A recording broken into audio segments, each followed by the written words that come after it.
David Menzies for Rebel News here in Toronto. And folks, I'm at Queen's Park, and as you can see behind me on the north lawn, the cenotaph was defaced yesterday. Now, I don't care what your religion is, I don't care if you're a hardcore atheist, but there are some things that are sacred, and such a thing as a war memorial, a cenotaph.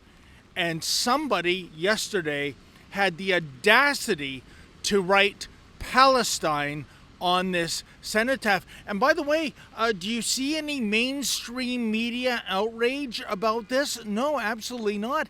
And yet, isn't it funny how it was only last year, folks, that the media lost it in terms of the desecration, their words, of the Terry Fox statue during the Freedom Convoy in Ottawa. And then when they see the kind of images of Terry Fox being disrespected, his statue, and dancing on the tomb of the unknown soldier, that doesn't bode well for the credibility of this organization. And what was that desecration?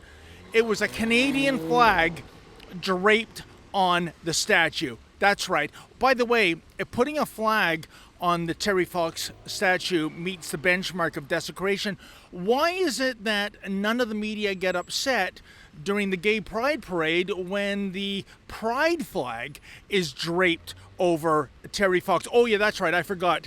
One law for thee, one law for me, especially when it comes to the Spirit Unicorn Syndicate.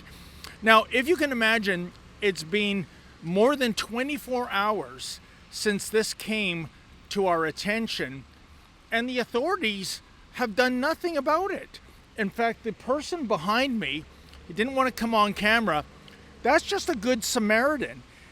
He is a member of the armed forces, and he decided to literally take things into his own hands and try to scrub the word Palestine from this cenotaph. And by the way, just further south from where I stand, folks, that is the legislature. Where is Premier Doug Ford on this? Why hasn't he issued some kind of a statement about this desecration? Oh, what am I saying? I forgot.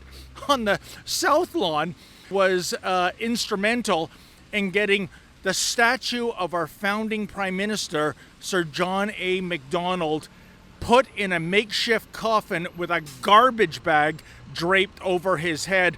So don't expect Doug Ford to take any kind of interest in this sort of desecration. He's all about desecration himself, even though, if you recall, years ago, the municipality that got this Sir John A. Macdonald cancellation in motion was Victoria, BC, and Doug Ford said, send your statue over to Queen's Park. We'll find a home for it in addition to the one we have here. But like I said, Sir John A. Macdonald, in Doug Ford's opinion right now, is, too vulgar to be put on public display. It might trigger members of Black Lives Matter or Antifa or some other cranks. Who knows? But in any event, I'm glad that this individual is here. He's trying very hard to erase this obscene graffiti from the war memorial. Let's hope this isn't the beginning of a trend, and let's hope, if it is, at least the mainstream media can actually call out desecration when desecration occurs. For Rebel News, I'm David the Menzoid Menzies. We are telling the other side of the story. Don't expect the mainstream media to raise a fuss about this. Please help us out in terms of our journalism. Go to rebelfieldreports.com. That's rebelfieldreports.com. And if you're able to, kindly make a donation.